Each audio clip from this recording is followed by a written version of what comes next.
मोहाली में Punjab police intelligence मुख्यालय के बाहर धमाका। पंजाब पुलिस ने इलाके में घेराबंदी की।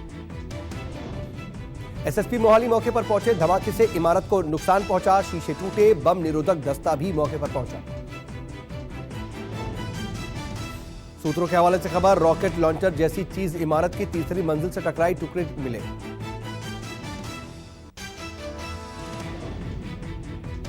दिल्ली के शाहीन बाग से नहीं हट पाया अतिक्रमण हटाने के लिए बुलडोजर के पहुंचने पर भारी हंगामा हुआ। हाई वोल्टेज ड्रामे के बाद शाहीन बाग से लौटा बुलडोजर ने कोई कार्रवाई नहीं की। एमसीडी ने सिर्फ एक बिल्डिंग के आगे खड़ी लोहे की रॉड को हटवाया। यह रॉड रेनोवेशन के काम के लिए लगाई गई। बताया जा रहा है कि लोहे की रॉड हटाने के लिए बुलडोजर का इस्तेमाल भी नहीं किया गया। शाहीन बाग इलाके में अतिक्रमण हटाने के लिए पहुंचा था बुलडोजर।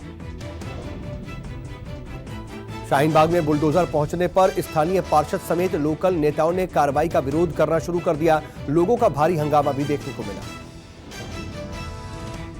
लोग एमसीडी के बुलडोजर के आगे बैठ गए और बीजेपी के खिलाफ जम करके नारेबाजी करने लगे। इसके बाद सुरक्षा बलों ने उन्हें वहां से हटा दिया और कुछ को हिरासत में भी लिया गया। बुलडोजर एक्शन से पहले शाहीन बाग में भारी पुलिस फोर्स भी तैनात की गई। हालात को देखते हुए अतिरिक्त सुरक्षा बल तैनात किया गया।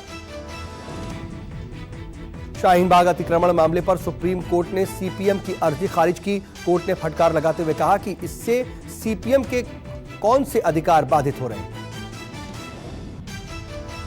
कोर्ट ने कहा, मामले में पीड़ितों की जगह राजनीतिक दलों ने अदालत का दरवाजा क्यों खटखटाया। कोर्ट ने प्रभावित लोगों से हाईकोर्ट जाने को कहा। बीजेपी नेता मनोज तिवारी ने कहा, जो लोग राजनीति कर रहे हैं वो कार्रवाई रोकना चाहते हैं, उनकी संपत्ति कुर्क होनी चाहिए। मनोज तिवारी ने कहा, अवैध कॉलोनी को हमने रेगुलराइज कर दिया है। अब सुप्रीम कोर्ट के आदेश पर सड़क से अतिक्रमण हटाया जा रहा है। शाहीन बाग पहुंचे आम आदमी पार्टी विधायक अमानतुल्लाह खान। कहा, एमसीडी बताए कहां है अतिक्रमण। इलाके में जो भी अतिक्रमण था उसे हटा दिया गया है। एमसीडी यहां पर राजनीति करने आई। अमानतुल्लाह खान के खिलाफ दिल्ली नगर निगम ने दर्ज कराई है शाहीन बाग थाने में शिकायत। कामकाज में बाधा डालने का आरोप लगाया। एफआईआर दर्ज करने की मांग की। दिल्ली का शाहीन बाग में बुलडोजर कार्रवाई को लेकर के बीजेपी पर भड़के आरजेडी नेता तेजस्वी यादव। कहा, दिल्ली में लगभग 80 से 90% निर्माण अवैध है, तो क्या पूरी दिल्ली पर बुलडोजर चलाया जाएगा। तेजस्वी ने कहा, देश में चर्चा के लिए बुलडोजर और लाउड स्पीकर मुद्दा नहीं है। बेरोजगारी और महंगाई से ध्यान हटाने के लिए यह सब किया जा रहा है। ज्ञानवापी मस्जिद केस पर वाराणसी कोर्ट में सुनवाई टल गई है। अब मामले में कल सुनवाई होगी। अदालत कल तय करेगी सर्वे की नई तारीख। कल दोपहर 2 बजे मामले की सुनवाई करेगी कोर्ट। कोर्ट कमिश्नर बदलने की याचिका के साथ सर्वे टीम को परिसर में सर्वे करने से रोकने के मामले में भी कल सुनवाई करेगी कोर्ट। अभी तक सिर्फ एक ही दिन सर्वे हो पाया था। अगले दिन लोगों के हंगामे की वजह से सर्वे की प्रक्रिया नहीं हो पाई। वाराणसी की ज्ञानवापी मामले में राखी सिंह वापस नहीं लेंगी केस। आज राखी सिंह ने अपना नाम केस से वापस लेने का ऐलान नहीं किया।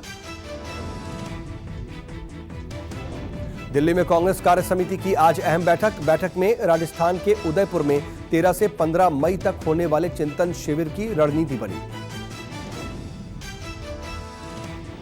कांग्रेस कार्य समिति की बैठक के बाद बोली सोनिया गांधी, कांग्रेस के 400 साथियों के साथ उदयपुर में ज्यादातर साथी संगठन या सरकार में अहम पदों पर रह चुके हैं। उदयपुर में चिंतन शिविर की आखिरी दिन 15 मई को नव संकल्प प्रस्ताव भी पारित किया जाएगा। डिजिटल सदस्यता अभियान के लिए भी आएगा प्रस्ताव। कल गुजरात के दौरे पर जाएंगे राहुल गांधी। दाहोद में सभा को करेंगे संबोधित। सभी विधायकों के साथ एक अहम बैठक भी करेंगे। नवनीत राणा ने लोकसभा स्पीकर ओम बिरला से मिलकर के शिकायत की। जेल में हुए बर्ताव के बारे में बताया। पीएम और अमित शाह से भी मुलाकात संभव। नवनीत राणा को कोर्ट ने भेजा नोटिस। कोर्ट ने नोटिस जारी करके पूछा, क्यों ना आपके खिलाफ वारंट जारी किया जाए। नवनीत राणा पर जमानत की शर्तों का उल्लंघन करने का आरोप लगा है। कोर्ट ने मना करने के बावजूद नवनीत ने मीडिया में बयान दिया। बीएमसी की टीम राणा दंपति के घर का सर्वे करने पहुंची। बीएमसी को शक है कि राणा दंपति का घर अवैध तरीके से निर्माण किया गया। राणा दंपति ने बीएमसी को नोटिस भी भेजा था। कुछ दिन पहले बीएमसी के अधिकारी उनके घर की जांच करने के लिए गए थे। राजद्रोह कानून को लेकर के केंद्र सरकार ने सुप्रीम कोर्ट में हलफनामा दाखिल किया। सरकार ने कहा राजद्रोह कानून पर पुनर्विचार किया जाएगा। सरकार ने कोर्ट में कहा कि देश की संप्रभुता बनाए रखने के लिए सरकार प्रतिबद्ध है। सुप्रीम कोर्ट में यह दूसरा हलफनामा। राजद्रोह कानून को लेकर के आरोप लगता रहा है कि सरकारें बदले की कार्रवाई के लिए इस कानून का इस्तेमाल करती हैं। असम में गृह मंत्री अमित शाह का बड़ा ऐलान, 100% परफेक्ट सेंसस कराएगी सरकार, इलेक्ट्रॉनिक माध्यम से होगी जनगणना। असम दौरे पर पहुंचे अमित शाह ने कहा, असम की सुरक्षा हमारी प्राथमिकता, हमारी सरकार ने असम में हिंसा का दौर खत्म किया।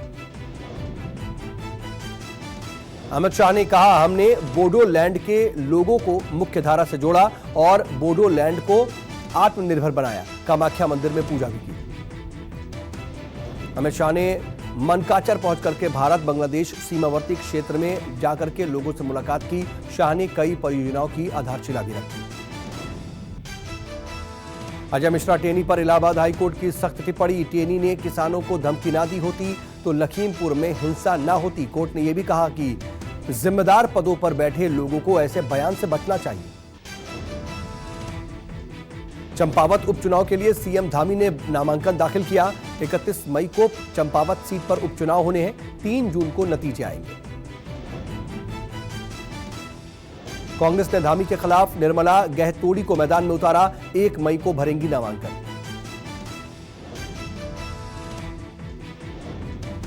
चंपावत विधानसभा उपचुनाव को लेकर के बीजेपी ने कसी कमर।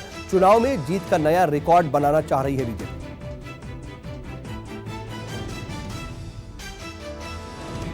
भीम आर्मी के चीफ चंद्रशेखर आजाद का दावा, बीजेपी ने रची राजस्थान में हिंसा की साजिश। चंद्रशेखर आजाद ने कहा, राजस्थान में बीजेपी कांग्रेस में मिली भगत। कहा, दंगा करने वाले नेताओं को अरेस्ट क्यों नहीं करती सरकार। राजस्थान में दलितों के साथ अत्याचार के खिलाफ 33 जिलों में न्याय यात्रा निकालेगी भीम आर्मी। बीजेपी के राष्ट्रीय अध्यक्ष जेपी नड्डा ने अंबाला को दी सौगात। 72 करोड़ की लागत से तैयार कैंसर अस्पताल का उद्घाटन किया। नड्डा ने कहा, उत्तर भारत का बड़ा कैंसर केयर सेंटर अंबाला में बना। जल्द ही हरियाणा में एम्स भी बनेगा। बीपीएससी पेपर लीक मामले में सीएम नीतीश कुमार सख्त, बिहार पुलिस को जांच में तेजी लाने के निर्देश दिए। नीतीश ने कहा, पेपर लीक की सूचना मिलने के बाद तुरंत एक्शन लिया गया। बीपीएससी पीटी परीक्षा रद्द कर दी गई। सुप्रीम कोर्ट को 2 नए जज मिले। चीफ जस्टिस ने दोनों नए जजों जस्टिस सुधांशु धूलिया और जस्टिस जमशेद बरजोर पारडीवाला को शपथ दिलाई। ईडी ने मनी लॉन्ड्रिंग केस में आईएएस पूजा सिंघल को समन भेजा। पूजा को कल ईडी कार्यालय में उपस्थित होने का निर्देश दिया गया। पूजा सिंघल से कल ईडी अब फाइनल रूप से पूछताछ करेगी। ईडी ने पूजा के पति अभिषेक झा और सीए सुमन सिंह से 2 दिन पूछताछ की। सूत्रों के मुताबिक पूछताछ में ईडी कई महत्वपूर्ण सुराग तक पहुंची है। इनसे निकालने में वो सफल रही है। इसीलिए अब ईडी सीधे पूजा सिंघल से पूछताछ करना चाहती है।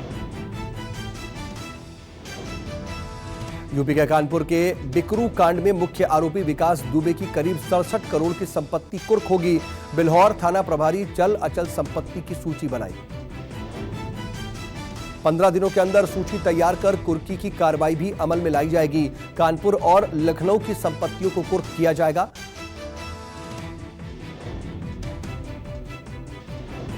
सेना भर्ती में शारीरिक परीक्षा उत्तीर्ण करने वाले अभ्यर्थियों का जम्मू के कठुआ में प्रदर्शन। अभ्यर्थियों ने कहा कि सेना भर्ती रैली में 1 साल बाद भी लिखित परीक्षा नहीं हुई।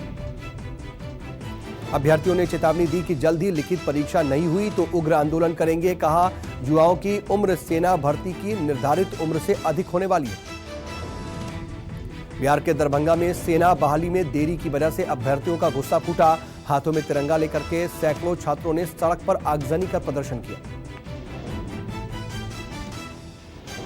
दरभंगा एसडीपीओ दफ्तर के पास लोहिया चौक को छात्रों ने जाम कर दिया। प्रदर्शनकारियों ने मानवता दिखाते हुए जाम के बीच फंसी एम्बुलेंस को वहां से निकल करके आगे भेज दिया।